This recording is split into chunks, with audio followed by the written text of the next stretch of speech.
Hey ho everyone, and welcome to this in-depth analysis of the games of the semifinals tiebreaker, starting off with the Scarlet and Violet game between Kate and Skieview. So, seeing as we have done a lot of coverages on different tiers before, if you want to have more information about what makes a tier special, you can check out those separate videos. And other than that, I'm joined by Louis the Ninth for this segment. Hello, I'm Louis, as Louis, aka Cake Caker, but more for easier understanding. Yeah.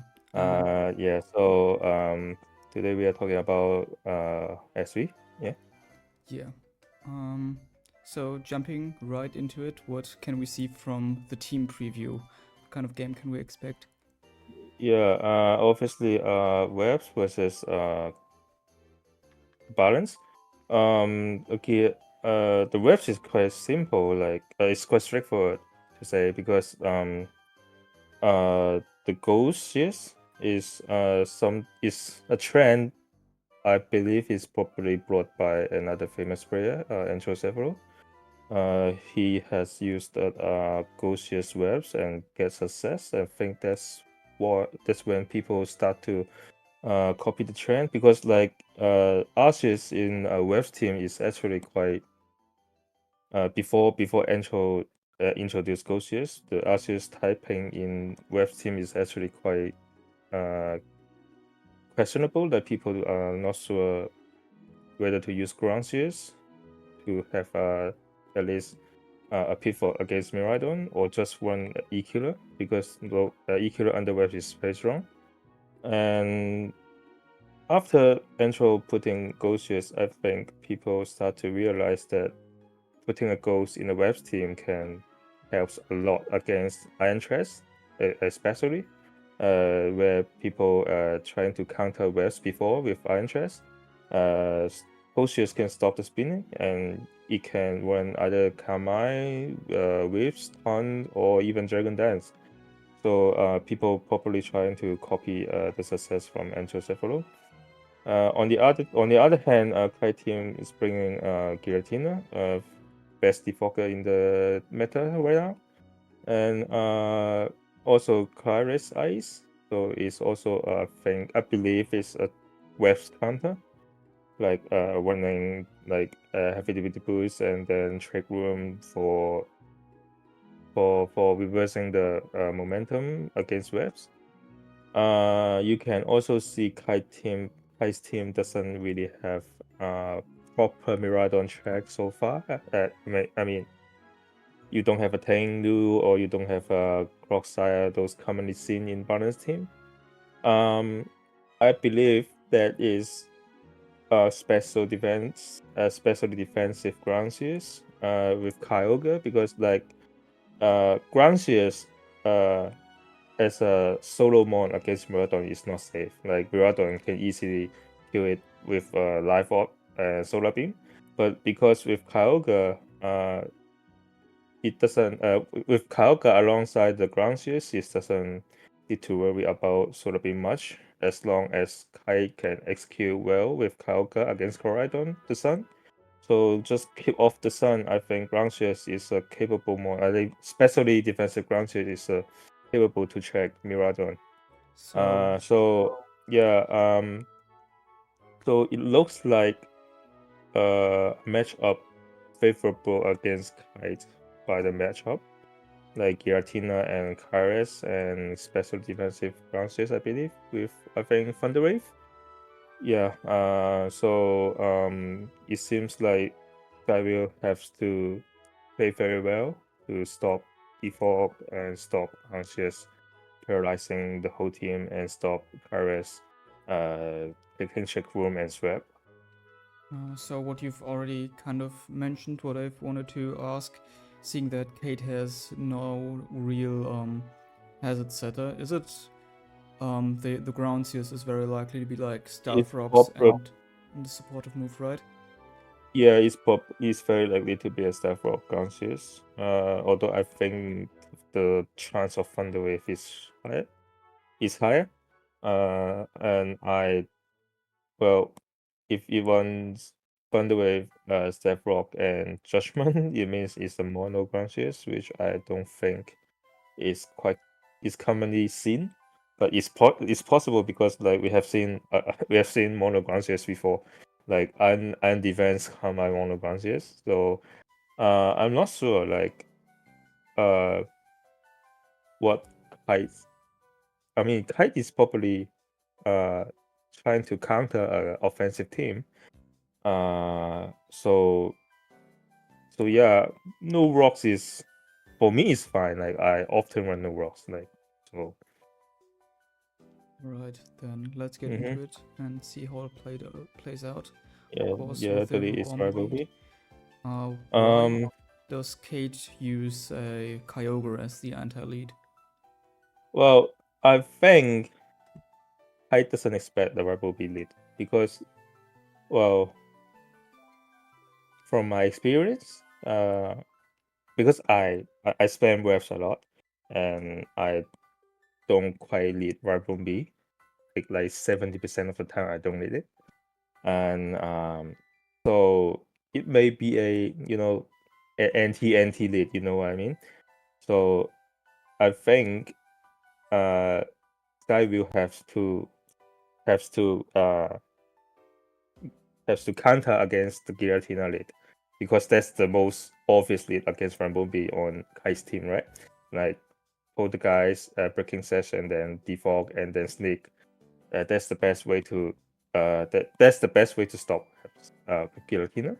And then so probably I think Kite is not expecting Rambobi lead with that Calgary lead. I think I think Kite is expecting something like maybe Koraidon. Yeah, that's the most obvious because like with Koraidon and Miraidon combo, it can delete Grancious very fast, and I think that's what Kite want to prevent Sun getting up early. Alright. Yeah. So Thunder. Yeah, this is Scuff Okay. Yeah, so just to I don't know why I don't know why Kai clicked Thunder because like Rabumbi won't be affected by secondary effect with his ability. Yeah, so Shield Dust. I think it's Shield Dust. Yeah, Shield Dust won't the effect of Shield Dust is that the Pokemon won't be affected by the secondary effect of the move. So I just don't know why he's Kai clicked Thunder. But anyway. So it's Koraidon. So from this point, I think Kite is pretty behind, and the scale shot is coming, but Sky clicks low kick. I think that's because scale shot is risking Terra Fairy, and clicking low kick is like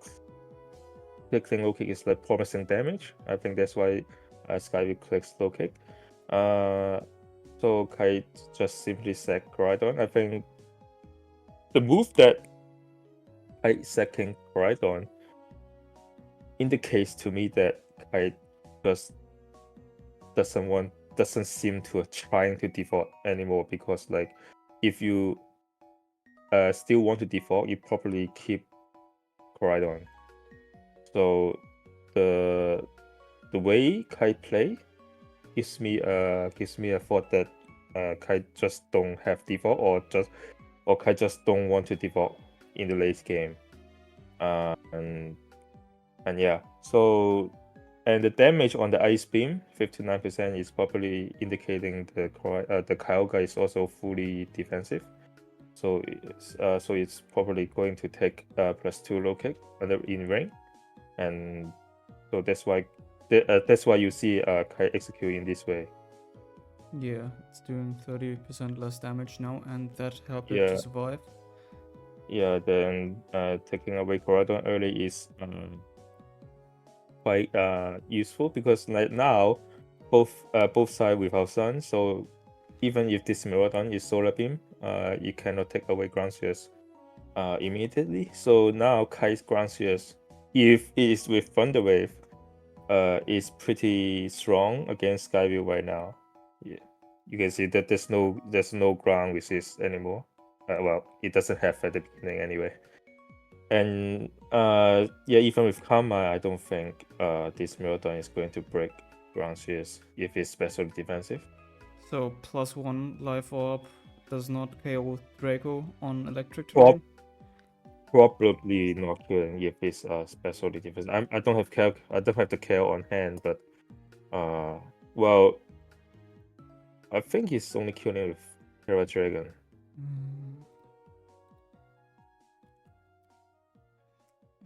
Yeah, just put like specially defensive.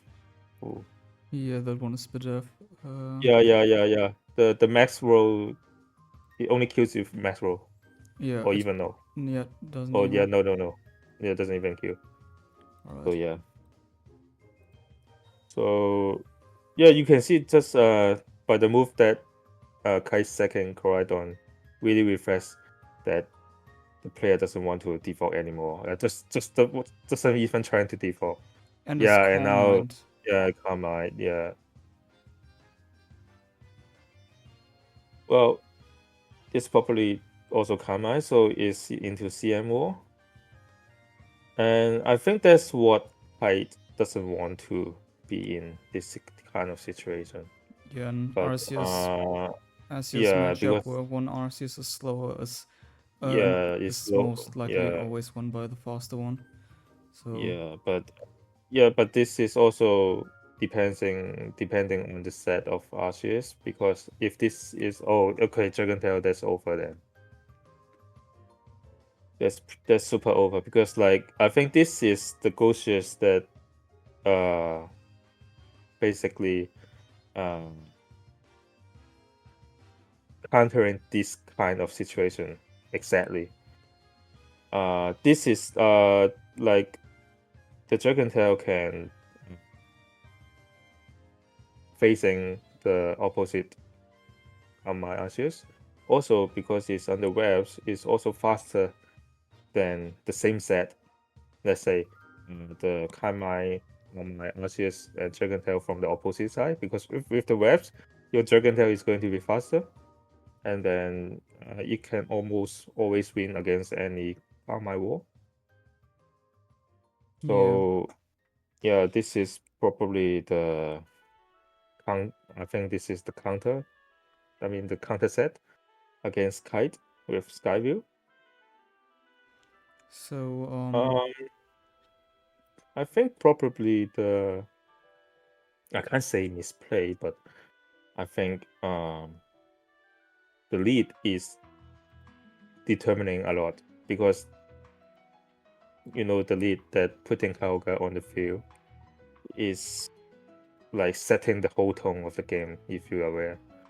Like I has to retreat once, stacking once, and then come back with Kaoga again, and with webs on. So like that's probably that's also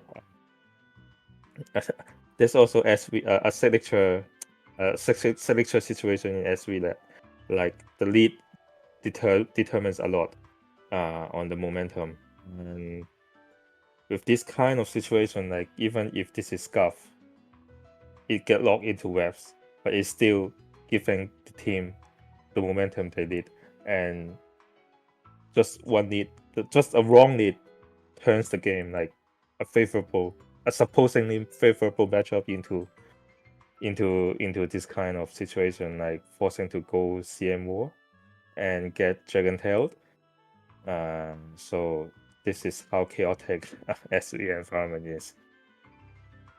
So what I'm kind of wondering here is if it could have been the correct play to first Thunder and then go into Giratina and press the fog, and then from this range the Shadow Sneak should KO, especially since that Egregious Orb and I think 120 base attack. So yeah, but as I said, like in the later game, like I sack Koraidon immediately, So I think this Giratina does not have a default.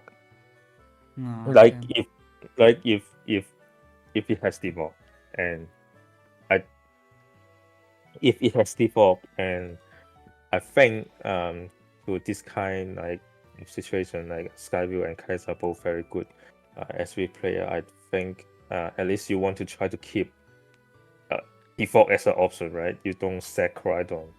You don't set your like scuff Koraidon a very scuff Koraidon that early on the game in against webs. So I think the way Kite play tells me that it gives me a feeling that either it doesn't have a default or Kite just doesn't want to default in this game anymore. So well, honestly speaking, I tends to this guillotine doesn't have default.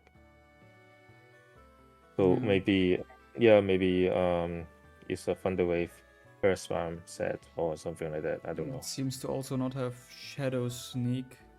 Think Yes. it would have So sneaked here. yeah.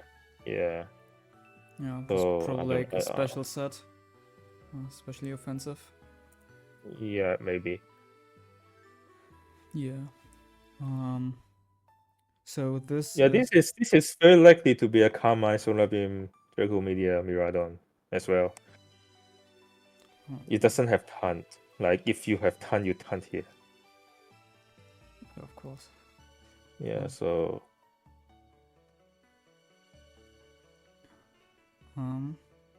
Yeah, that. yeah, this is that.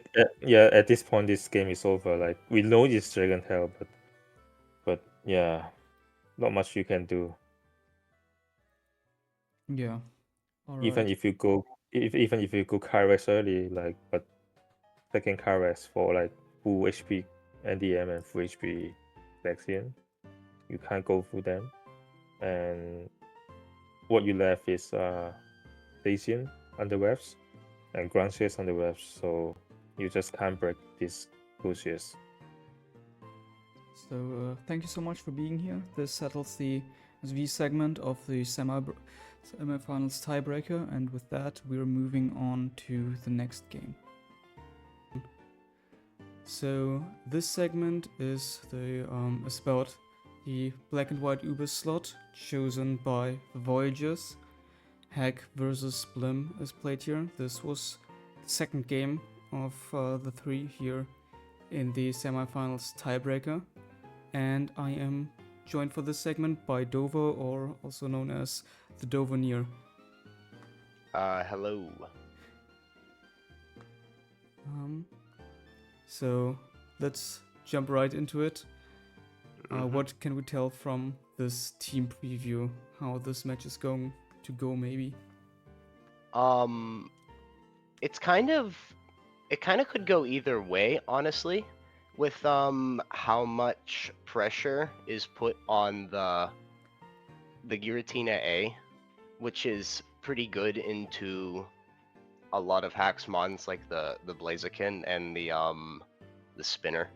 Like it's kind of hard to get spin off for the Ho-Oh, and it's pretty good into the Ho-Oh itself. It's pretty bulky, as well as the E-Killer that I presume is in the back there. Yeah. So what struck me immediately while seeing this team preview was, of course, the Tentacruel going in a Sun team, which is pretty uncommon.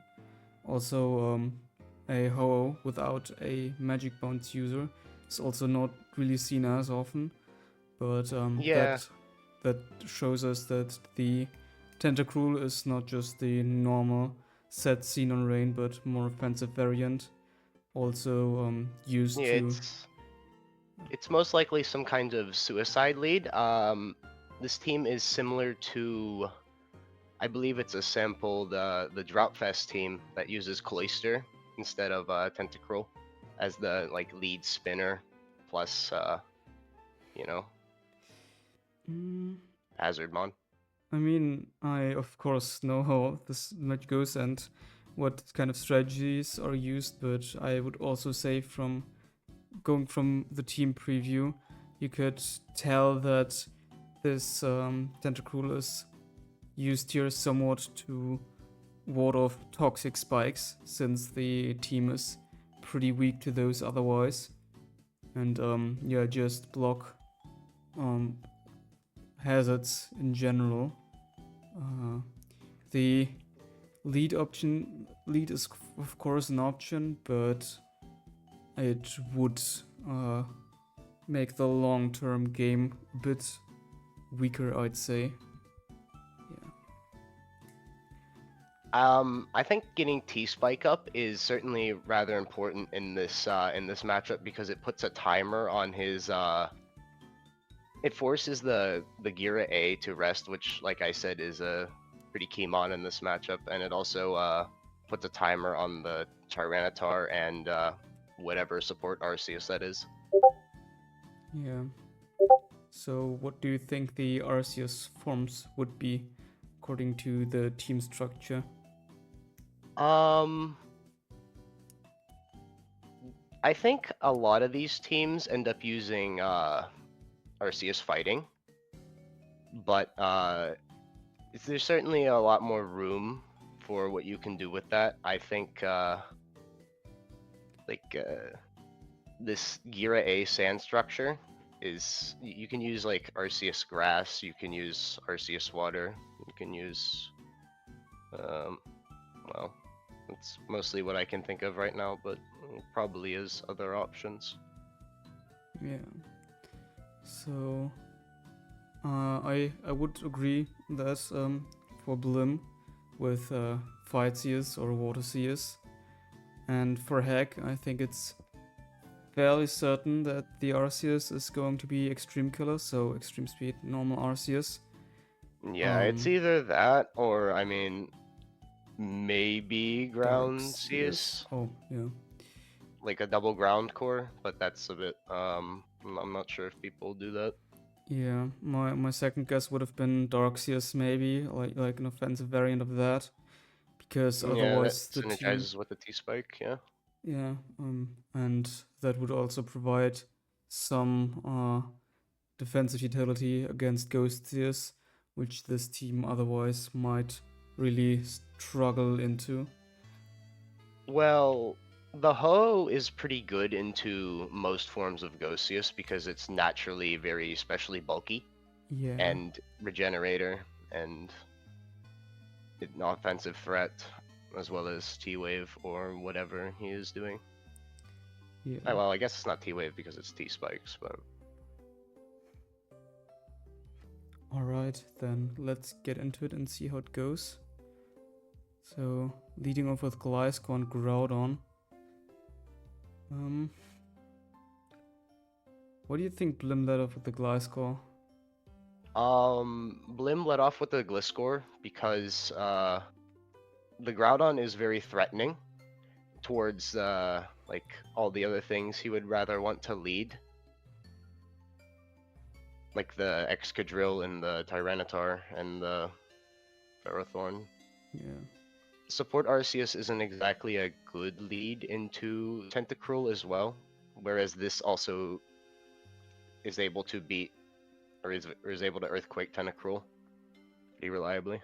Yeah, makes sense.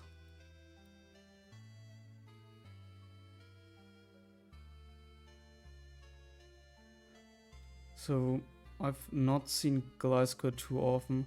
Is Substitute a common set? Yeah, pretty much every one of them is Substitute. Usually you would expect EQ, Sub, Toxic, Taunt, although Protect over Taunt is certainly a thing that can be used. And there's also certain Baton Pass sets you could play around with, although I don't think anyone has explored those too much. Right.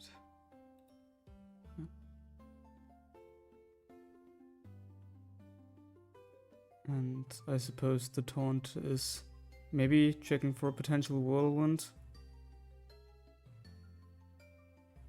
I don't fully agree with the taunt, but there's not much you can really do that's productive on that turn, and it's most likely just wasting a turn so that he can reveal like what he's choice locking himself into, or if it's like Life Orb or something. wouldn't have a second substitute be the right choice then? Can you scroll back up real quick?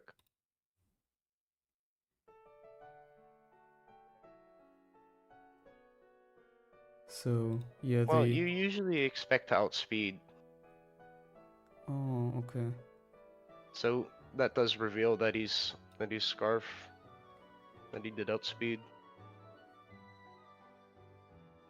So Glasgow's run at max speed, surely? 308 for 3 or for base Oh, 90 mons, yeah, okay. like Groudon and stuff.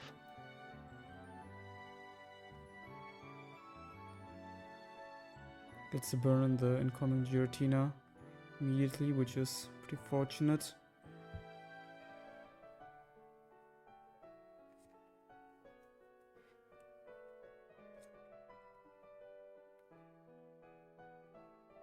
I don't think the burn is that big of a deal because I feel like that thing is going to end up being poisoned anyway, because it's going to want to come into block spin on well, after the T-spike goes up. Yeah. Or Yeah, makes sense.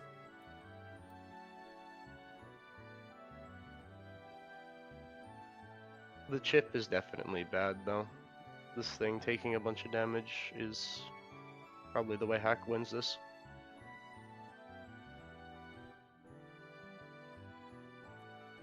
Also playing smartly around the hazard control.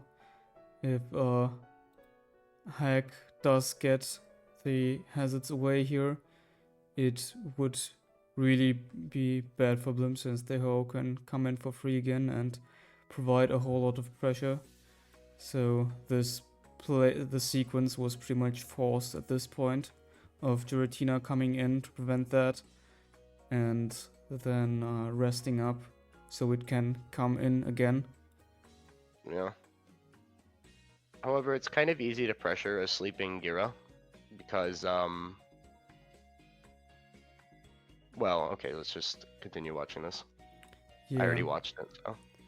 So this is the key turn here. I Yeah. believe this is where the advantage really came from. It's really hard for Blim to get out of here with the spike up and everyone except Glasgow getting hit by it. It is very detrimental. Yeah, that's one of the things that tends to happen when you play bulky teams like this, is it's kind of easy to lose control over the game through just like chip damage and sources of chip damage like that spike. That can be turned into a win for Hack essentially. Yeah. That magic code is also really well placed here, of course. Just reading the game state right, knowing what Blim would have wanted to do here. I think Yeah, that's extremely well played by Hack. I mean, it probably did win him the game. Yeah.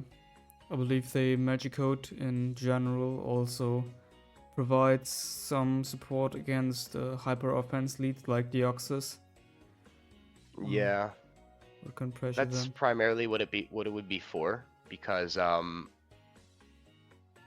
Tentacruel doesn't exactly match up the best into those things because it tends to well, it's weak to Psychic against Psychic leads. So like some of them do run Psycho Boost.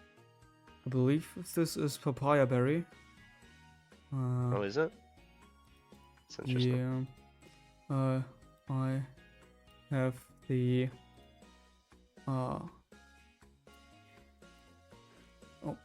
scroll down the team dump post here where Hack describes that the Tentacruel is like Papaya Berry magic code, but maybe not in this one. This could just be something else, but leftovers wasn't revealed here, so I don't really know what else it would be. Could be Sash. I mean. Yeah, okay. That also makes sense. But that set That set would be fine on this team, but it also has the Ho-Oh for the Dark Right anti-lead sleep absorb, so I'm not quite sure either. Yeah.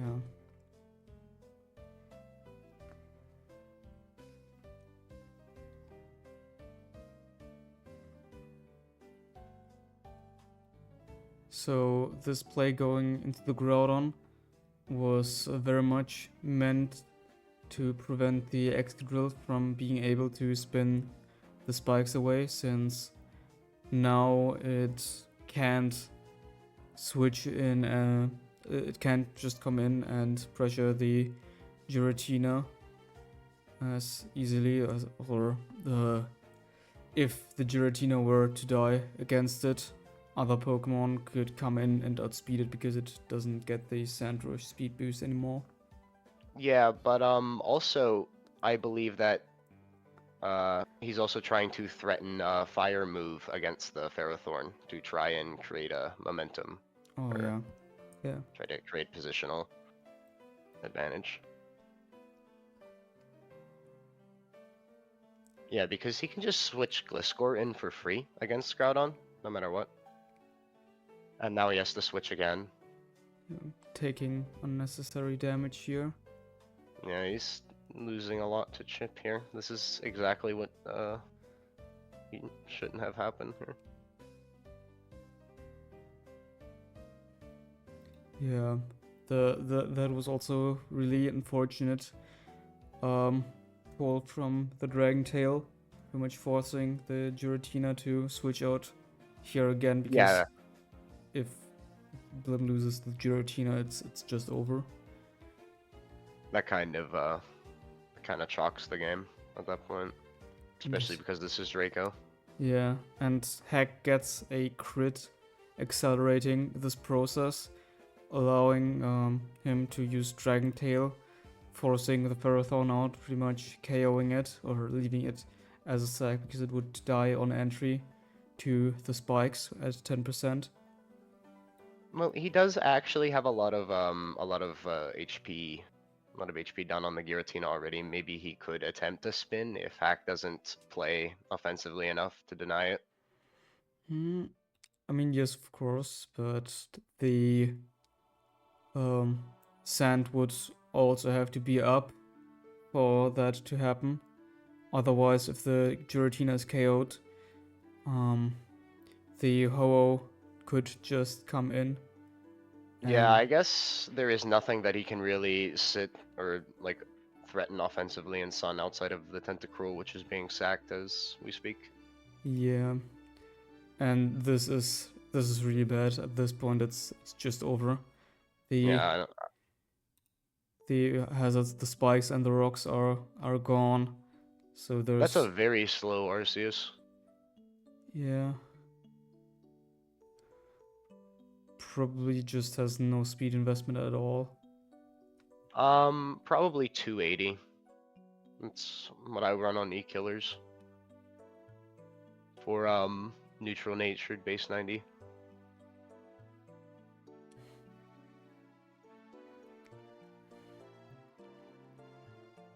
Yeah, so the idea here from Blim is of course to use the Sandstorm to chip the Blaziken down and KO it that way. Yeah, the dominoes are basically just falling right now. Yeah, even if he gets to KO the Blaziken that way, it will have left that big of a dent in the team that Blim can't recover from it. No. Not being able to use Iron Barbs either in that sequence is also pretty bad.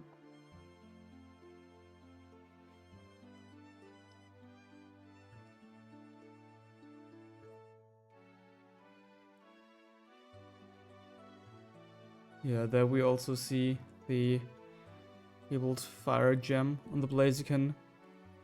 Able to, I believe, Oko, a Arceus, Ghost, or any Arceus form with max HP, no defense, at +2 after rocks. Yeah, it's a pretty solid set. I remember Hack talking about it in the BW Ubers Discord.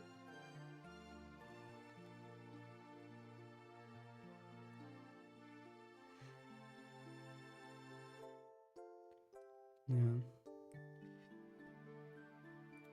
The Arceus was likely Lumberry, but even if it wasn't, there wouldn't have been much to do with Yeah, the... you can just click SD three times and win.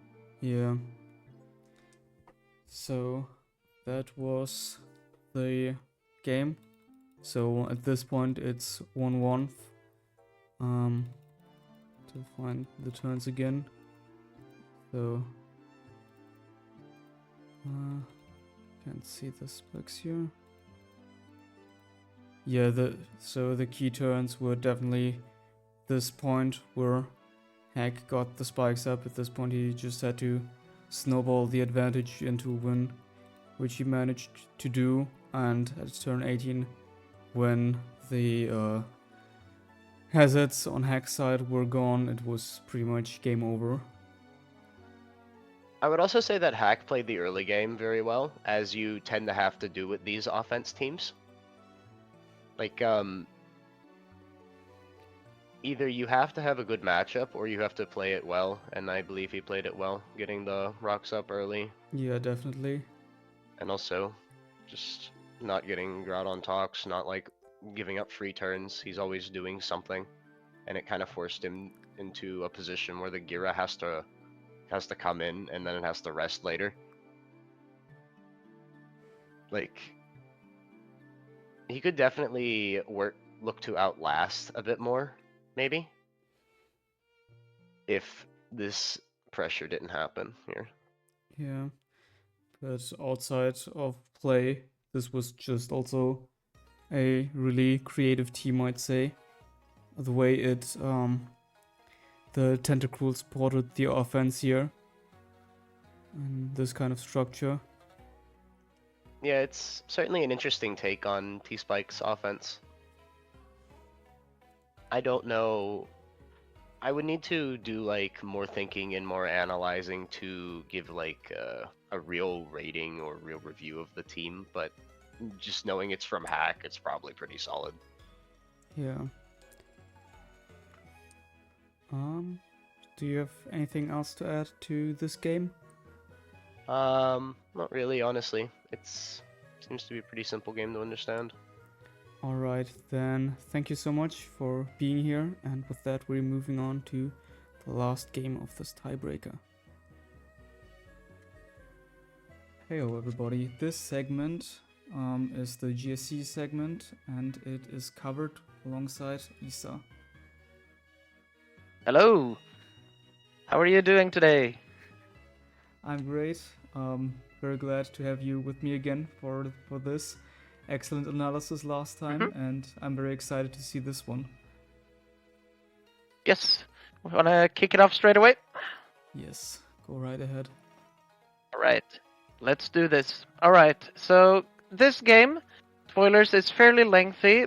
I'll try to keep it focused on the most interesting parts. But I'll cover the earlier turns a bit more in depth, and as we get further along, I'll speed things up. But I want to talk a bit about this lead matchup. We have Snorlax, common lead. Double Edge, usually Lovely Kiss, could be Earthquake, could be Self-Destruct. And we have Mew, which is commonly seen with Sword Stance, Explosion, and Thunderwave, Fire Blast, but it could be Surf, could be Thunder, could be Earthquake, could be Rock Slide. There is also an alternate lead set that consists of Toxic, Soft-Boiled, Flamethrower, Explosion. But it is not as common. And we'll see that Conflict goes to Skarmory here. Usually as Mew, if you're an offensive set, you're likely to Sword Stance up and get a quick trade and then go 5 for 5. This is not what happened, and instead Skarmory was revealed. So Mew is usually seen with its offensive lead set on super offensive teams. And Skarmory obviously does not fit that picture. So this is probably going to be a more defensive team for Conflict, which also matches his character a bit more. Conflict prefers reliable builds, more balance, more stall, less hyper offense. Although he can bring that from time to time as well. Yeah. So We also see that this Skarmory does not reveal leftovers, so we should expect Thief to be clicked at some point or another. Yes, go ahead. Skarmory, what I've just now thought about, is also in later generations always a very good Pokemon, but I think I've seen it pretty rarely in GSC Ubers. Why is that? So Skarmory in GSC Ubers is very passive. It does a good job, as it is in other tiers as well.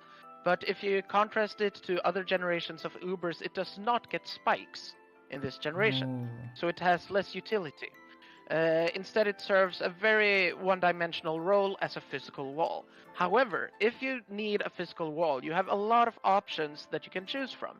You can choose from Tyranitar, Barrier Mewtwo, Golem, Lugia. The one big upside of Skarmory is the excellent typing. Everything else about Skarmory is quite undesirable. It is not strong, it is predictable, it has limited utility, but it stops Snorlax dead in its tracks. It also stops certain other mons that you could struggle with for a defensive wall in this tier, such as Heracross. Say that you want to use Tyranitar, that's obviously weak to Megahorn, so you can't use that to cover for Heracross. Same with Barrier Mewtwo, also weak to Megahorn. So Skarmory could be a reason to, or Heracross could be a reason to slot in Skarmory. So the Anyway. advantages it has over the other steel types is pretty much only its longevity. Yes, so there's only 3 steel types in GC Ubers: Skarmory, Fortress, and Steelix. Steelix is more offensive, and Fortress is not really seen as a defensive piece, rather a supportive piece with spikes and rapid spin.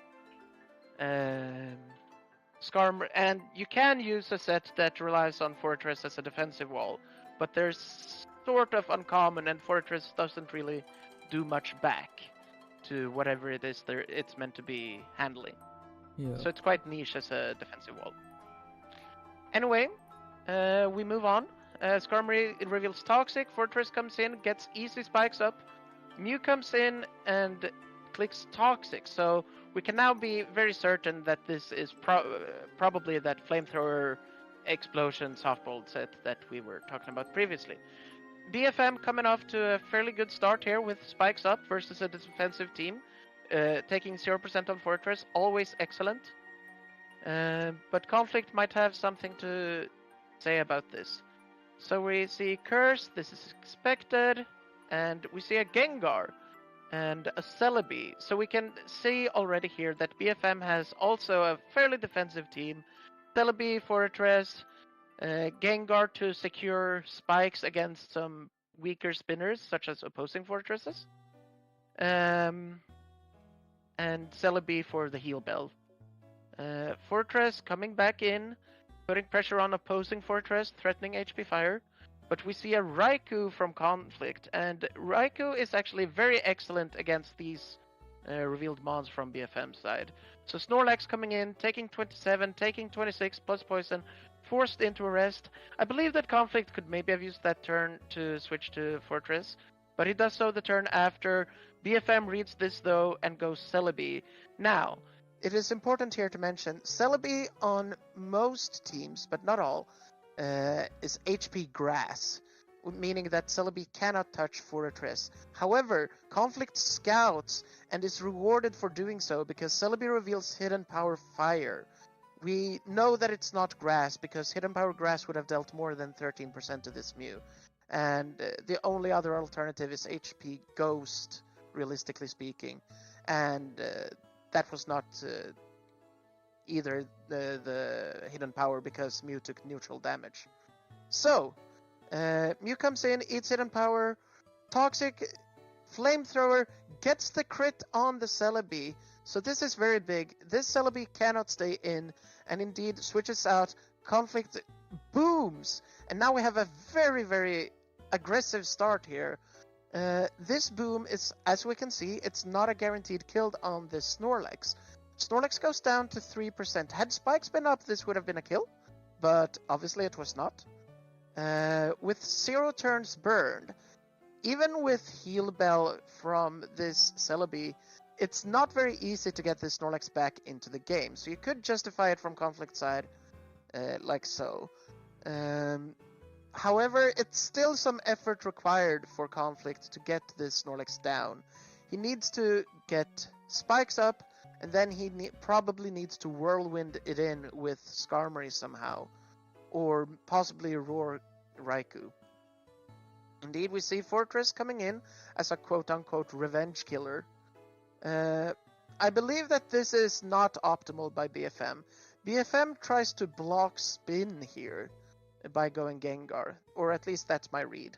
But I don't think this is optimal. I think as BFM, you either go Celebi to heal that one up, or you go Snorlax, or rather you stay in a Snorlax, burn a turn, and get leftovers so that you do not die from getting Whirlwinded in. But that is not what we have. We have Spikes and Gengar coming in. Conflict switches out. Raikou eats the Thunderbolt. And we see a Raikou on BFM side as well. So as we covered previously, very briefly, Raikou is excellent against Stall because it has very good coverage. It does struggle to break through opposing Raikou, but Crunch really helps. And Electric plus Dark coverage is really potent in this tier, because the only immunes are ground types, and ground types in GC Ubers are often quite defensive in nature. The one exception being Marowak and possibly Rhydon. Anyway, some Raikou dittoing later, we see Conflict cursing up with Snorlax, and BFM uses that opportunity to get Fortress in, click Rapid Spin, but Lovelykiss is the punish, and now BFM truly needs, or would really prefer to get that Heal Bell off. He doesn't, quote-unquote, super need it, because he's still winning the Spikes War, so he doesn't need Fortress for that purpose. Snorlax is hard-walled by Skarmory, probably, so he doesn't really need it for offensive purposes. But defensive purposes would be excellent. So Conflict's gonna try his best to get this Fortress to set up spikes as soon as possible. This Raikou, if it doesn't have Sleep Talk, which is fairly likely given that it's not clicking it, then Conflict can send in Fortress on a sleeping Raikou and get spikes up guaranteed. Conflict is also going to try to maintain offensive pressure to not give Celebi any free switches, or Snorlax any free switches for that matter. Anyway, what we see here, brief pause, we see Roar revealed on Raikou, so now we know for a fact that when this Raikou goes to sleep, that is a free invitation for Conflict to send in his Fortress. We also see the final Mon revealed on Conflict side. This is a Mewtwo. It's gonna have Barrier. We can be fairly certain of this, although not entirely. But generally speaking, in this tier, you need 2 Snorlax checks, and Conflict only has 1 and maybe a half with Fortress. So we can assume... Yeah, go on. What I don't quite understand is why the Roar came out now. Is that because of the special defense drop, or was there maybe another reason? So I believe that the Raikou here, with the drop coming in, it's quite uncomfortable, as you can see here, for BFM to switch anything into this Raikou. Gengar can't eat Crunch or Thunder, Fortress can't eat Thunder, Snorlax dies to a hit, Celebi dies to Crunch, and the unrevealed is quite likely to be Mewtwo on BFM side, because almost all teams have a Mewtwo, as you can customize it so well. And Raikou quite enjoys fighting against defensive Mewtwo sets, because you can paralyze it with Thunder and break through its defenses with Crunch. So Raikou roared out the opposing Raikou because that was the least bad option, is what I would say. Anyway, we see this Conflict Mewtwo. It is likely to be a defensive variant as well, not guaranteed. It is also quite likely to carry HP Water. because you need something to tackle ground types with on this team. But it's not a guarantee. Tyranitar in particular would also be annoying for this team without HP Water. But we don't see that quite yet. We see Toxic being thrown here, and indeed BFM reveals Mewtwo. So now we have full reveals on both sides. About the matchup, we can say that BFM has a fair matchup advantage overall, not just in the positioning right now, but as a whole. BFM is actually using a team of 6 months that I devised to face conflict with in the finals of an individual tournament some months ago. And after approximately 400 turns, I managed to secure the victory versus conflict. BFM uses the same mons, but not the same sets. And we will see some individual tweaks to BFM sets as we go along. Anyway, Conflict gets his Fortress in, he gets Spikes up, and now the Spikes war is fairly equal. It's gonna be very difficult for Conflict to get the spin, and here's a very big deal. Thief is hit. So, let's pause a bit on that actually. This Raikou on Conflict side is absolutely the biggest progress maker for him. And not having leftovers will greatly hamper Conflict's ability to break through the opposing Raikou. Because this is going to be a very common sight in this game, as it's already been. Raikou versus Raikou, who can crunch first? And Conflict has had the advantage there because he has Sleep Talk, and BFM does not, he has Roar instead. But without leftovers, that's going to be so much more difficult for Conflict to sustain a healthy Raikou that can continuously threaten BFM's team. And we'll see how this factors into the game as we go. So, Conflict wisely decides, yeah, I'm not gonna stay at 31% without leftovers and spikes up. I'm gonna rest.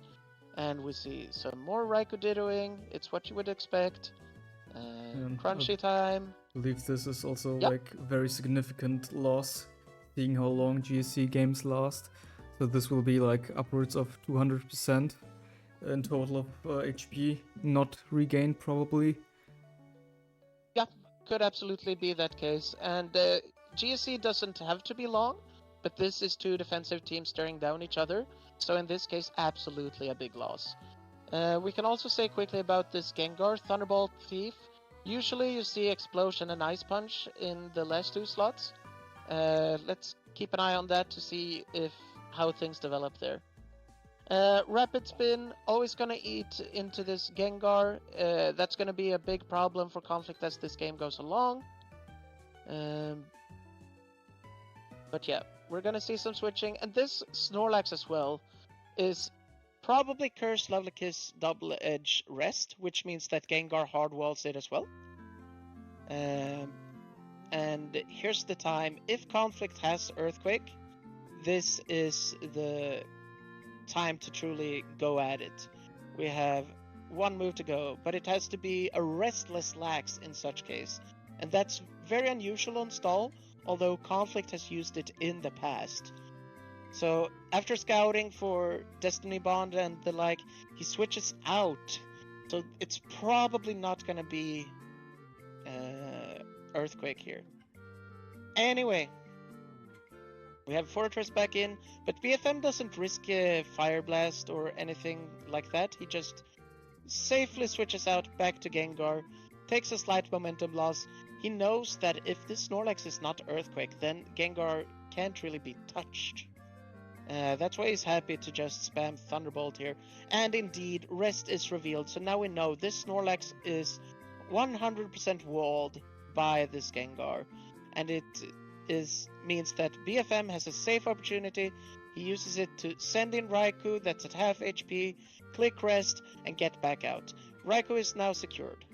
One Raikou that's not secured is this one, 41%. No leftovers, really coming back to bite. Rest has to be clicked again. And we see the Ditto again. Skarmory here coming in, making use of the fact that Raikou has no Sleep Talk, and there it is. On the first try, or second, first try actually, because the first whirlwind was long ago, Snorlax is rolled in, and we're back to back to equal, 5-5. However, it's still gonna be tough for Conflict to do this. His one key is this Raikou. If he can connect with Raikou onto the opposing Raikou with a lot of crunches, if the Celebi stays pressured, then Conflict is in a solid position. Now, I would argue that at this point, going Gengar here is a bit weird. I still think that Celebi had an opportunity to come in here and click recover, so that you can heal Bell later. Like, you have Toxic on Mewtwo, you have Lovely Kiss on Fortress. I think that this would have been a more valuable use of the resources, but it's not the path we're gonna go down. Instead, it's Gengar, and Conflict clicks Thunderbolt, Rest is clicked, and Conflict reveals Mint Berry. So Mint Berry is the GSC equivalent of Lumberry, Chesto, I think. It cures sleep. Alright, yeah, that's Chesto Berry. And yeah, exactly. So you can tell that I don't play a lot of modern generations when I can't tell the difference between Lumberry and Chesto. But we then have Thunderbolt being thrown, and Thief is revealed. As we spoke about early in the game, Skarmory does indeed have Thief. So this is a very unusual Skarmory set. It's Toxic, Whirlwind, Rest, Thief. No Drill Peck in sight. It really does not exert any meaningful offensive pressure. You can see that this Thief, it did 16%. But this is still a very big deal. Like, okay, 16% on a super effective hit, that's nothing. But this Gengar now has no leftovers. Okay, it can Thief something somehow, maybe. But probably that Thief is gonna eat Raikou, right? And that means that you can't get leftovers back that way, because Raikou has already been stolen from. So if Conflict can make Gengar switch in over and over again, it will eventually die to spikes. So now Conflict has a path to victory that was previously very murky. So we'll see how this factors into the game. But Conflict is, at this point in time, I think Conflict is feeling very good about his position. Definitely not a guaranteed win, but definitely feeling himself. And we see Crunch coming through with a Spadef roll, Thunder starting to get a bit worrisome, Roar has to be committed, and yeah. Does Conflict get the spin? No. BFM plays it super safely, always Gengar, but now we see that chip damage, 12%, you can't recover that because you don't have leftovers. And we see a very unusual move, that's Hidden Power Water. So Gengar with Hidden Power Water, Thunderbolt, Thief, probably no Ice Punch, probably still Explosion last if it was me playing this not knowing ahead of time. And it's a very unusual set indeed. And that Hidden Power Water doesn't really hit anything, so BFM not too happy about loading that particular move here. Raikou comes in, eats Crunch, no drop though, but one crit away. Conflict doesn't fish though, clicks Rest, the safe option, so does BFM. Conflict, again, now that Gengar has no leftovers, he's happy to fish, he's happy to try this, tries to spit in. No, he does not. He clicks Hidden Power. Gengar down to 36. Thunderbolt connects, paralyzes. Huge potentially. This could be very annoying for Conflict if he gets yellow magicked on a very unfortunate turn. And now Gengar, 21%. Very dire. What's he gonna do? Conflict goes Raikou, and Gengar reveals Rest! And this changes everything. This is not a move that Gengar used. Like, this is a first time. Gengar in GSC Ubers has never used Rest before. But this changes everything. This means that Conflict is actually in a really dire position and not at all a favored position like we thought. This means that this Fortress is very unlikely to break through Gengar to get that spin. And now it's very, very difficult. Conflict now has to rely on this leftoverless Raikou even more. Without spikes, it would have been quite cozy, but now that's not the case. Now BFM has offensive pressure.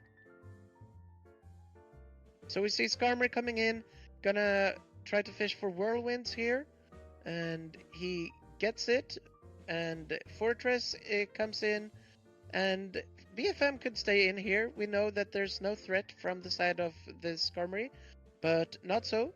I'm not quite sure why, in honesty. But yeah, Fortress comes in, gets out, no Thunder misses anyway, and now Conflict has to figure out a way to break through without Spike's advantage.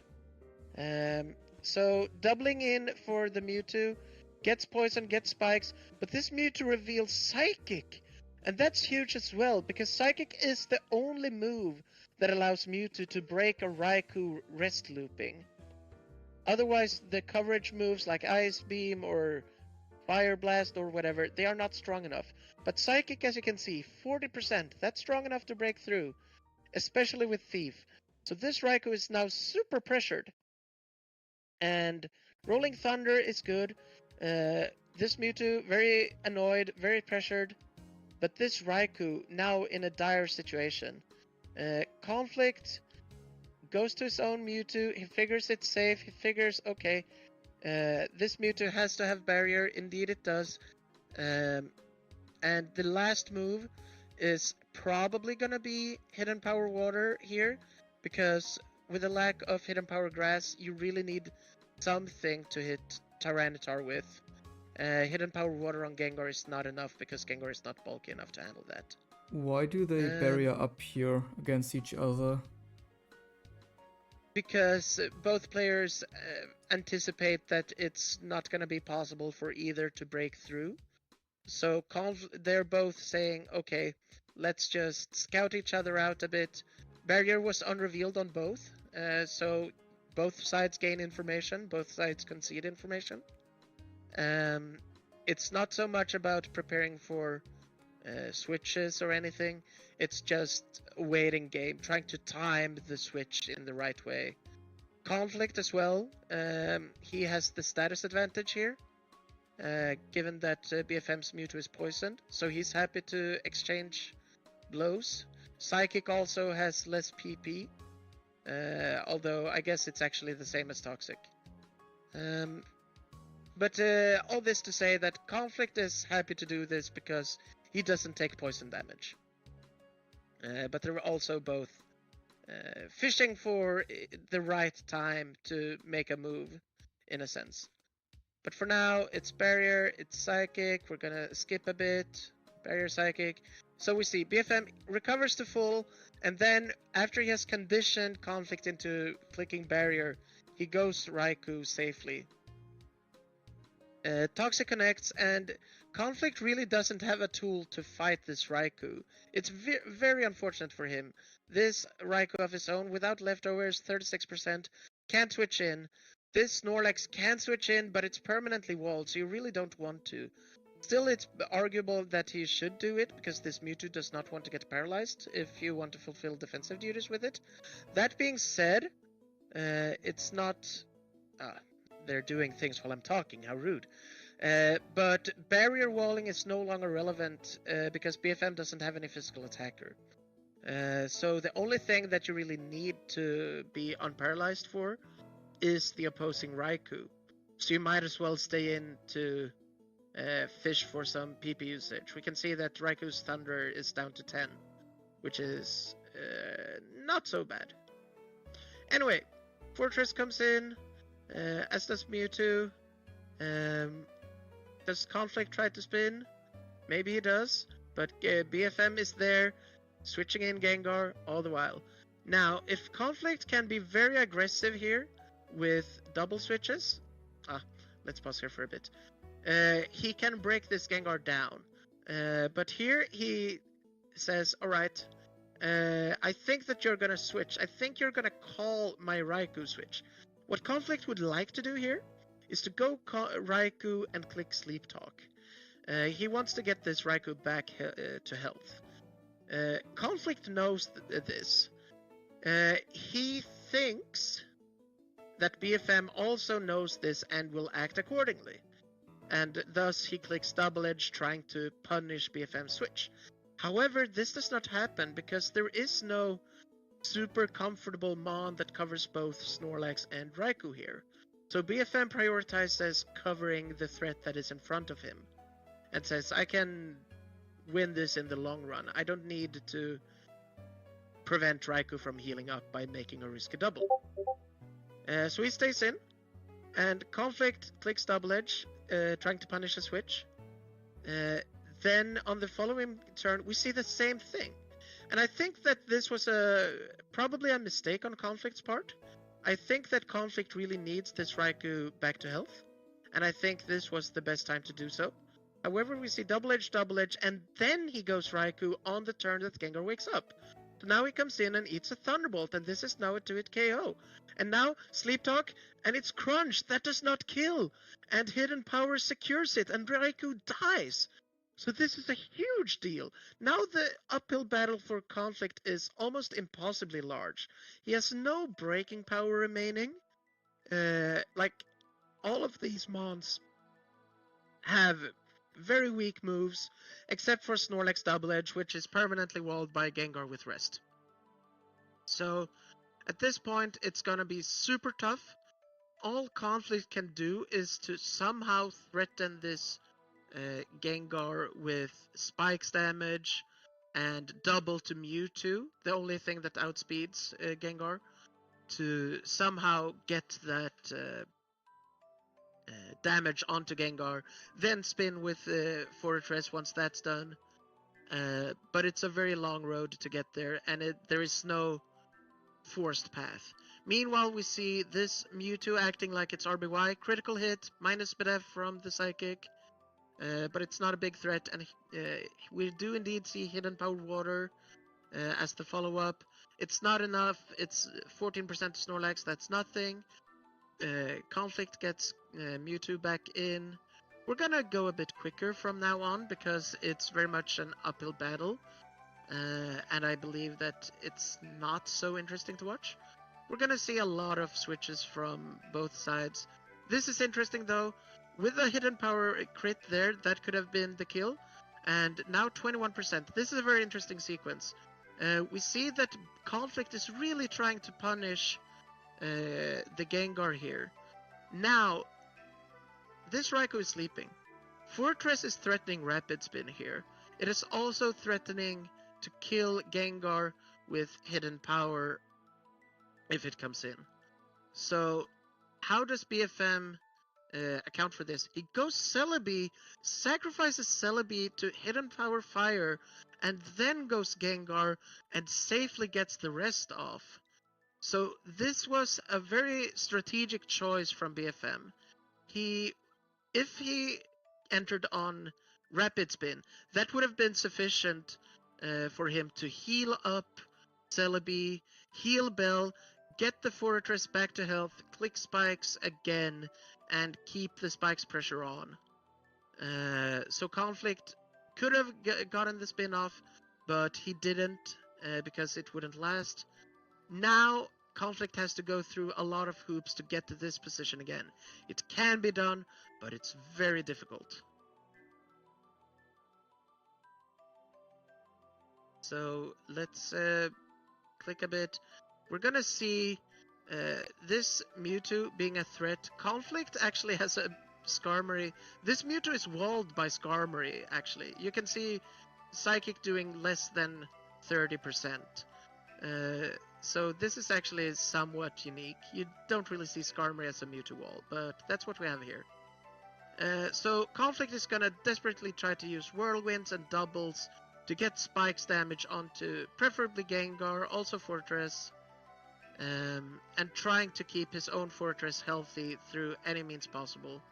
It's not easy, it's gonna be really, really tough. And yeah, we're gonna see a lot of that. We see Hidden Power, we see a Rest. BFM is just playing it as safe as he can. He knows that he has this in the bag, as long as he doesn't get an unfortunate crit or the like. The one thing I'll note, though, is that BFM is consistently not using Thief here. He said in the post game that he did not want to take the leftovers from the Skarmory, but I believe some things. Not only was it very possible to take Snorlax leftovers here, for example, which would have guaranteed a victory in very quick fashion, I believe. Even if Skarmory got leftovers stolen, that's not a threat because Skarmory can only click Thief and threaten this Gengar so much. And then you can just get a war of Thief attrition, so to say, where the players keep bouncing Thieves off each other. Anyway, we have a huge critical hit, but that's actually almost a maximum roll. So even though it looked like BFM got lucky not to die from that crit, it was incredibly unlikely that he would have died. But Conflict is going to try to fish here. One well-timed crit in short fashion after the first would mean that Mewtwo goes down. You could ask yourself, well, why is BFM not using Gengar to handle this? And to that I say, excellent question. But after a while, we see that is what's happening. And somehow, Conflict, the fucking mind reader, just knows this and switches to Mewtwo on the exact turn that Gengar comes in. So Conflict really trying to make something out of nothing here. But it's not easy. Raikou, huge annoyance still to Conflict's team. Gengar, now this was a huge turn. It could have been a huge turn. If this hidden power crit, that would have swung the game as well. BFM actually got a bit impatient there, you could argue, by risking that crit. But it didn't happen. BFM takes hidden power and clicks rest, and Conflict says, yep, you got me, and just switches out. And it's not so much that he can do from this point on. So I'm gonna click through a bit, but we're gonna see a lot of the same. It's gonna be Whirlwind, it's gonna be Thief, it's gonna be Hidden Power Water, but BFM can just sit on everything that Conflict does. And when Raikou comes in, that's when he fires off Thunders, Crunches, maybe Roars. The only thing that he needs here is to finally land Paralysis on this Mewtwo, but it's really tricky for him at this stage. 5 Thunders to go, not so much. Meanwhile, Fortress getting low, 44%, keeps taking Spike's damage, and there, finally, the Thunder Paralysis connects. And now, now Mewtwo does no longer outspeed Gengar. It is almost hopeless at this stage. So we're gonna click a bit more. We're gonna see Conflict doesn't really have any tool to deal with this Raikou. Gets paralyzed, and what can he do? He switches in Snorlax, and yeah, he's using Skarmory as his Gengar switch. That's how it is. Mewtwo tries handling Gengar, but double paralysis, and at this stage, Mewtwo 19% paralyzed with spikes up. That's gonna be really tough, and yeah, we're approaching the end times. I'm clicking quite quickly here. It's a matter of time. We see there, Raikou clicked Thunder on Skarmory because Conflict had no options, but Thunder missed. Psychic, that's a critical hit, and yeah, that's effectively the concession. And we see a quick finish, and that's the game. So But- BFM wins this one. No, I just wanted to say that that was really such an interesting game. I did not expect to ever see like a game with 200 turns that is interesting all the way through with so many twists and turns. Yes, I think that this Gengar revealing rest was the thing that really... that was the plot twist of this game. Without that move, as an audience member or as Conflict playing this game, you think that this one is slowly but surely gonna end up in Conflict's corner. But Conflict was mistaken. BFM knew what he was doing. He knew his own moves. And he played it in a overall very strategic fashion, playing mostly very safe, only risking crits at very few points in time. He knew his win conditions and played to them. Conflict, I think, went wrong in some micro situations, but even if he hadn't, it would have still been a super tough game for him to execute. BFM had a good idea on the type of game that Conflict wants to play, brought a team that would match up well against that general trend, and it absolutely paid off. So I think that BFM definitely won this one in the builder to some degree, but he also executed very well on that plan. So yeah, I think this was a very interesting game with some for very interesting reveals. Also, amazing commentary, really mesmerizing. But it was very interesting to see. I don't have anything else to add to this. Any closing words? I think that this marks a bit of a hot streak for BFM. He had won in the semifinals before this against Conflict. Conflict's team picked GSC into the tiebreaker despite BFM winning against Conflict, and then BFM went and did it again. So I think that 2-0 back-to-back versus Conflict, in my mind, the best GSC Ubers player in the world right now. I think that's a huge statement.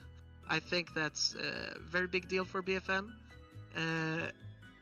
Yeah, I think it was a very interesting outcome, and I think this might have ramifications on how we perceive GSC Ubers in the future. Thank you again so much for commenting, and this marks the end of the tiebreaker video.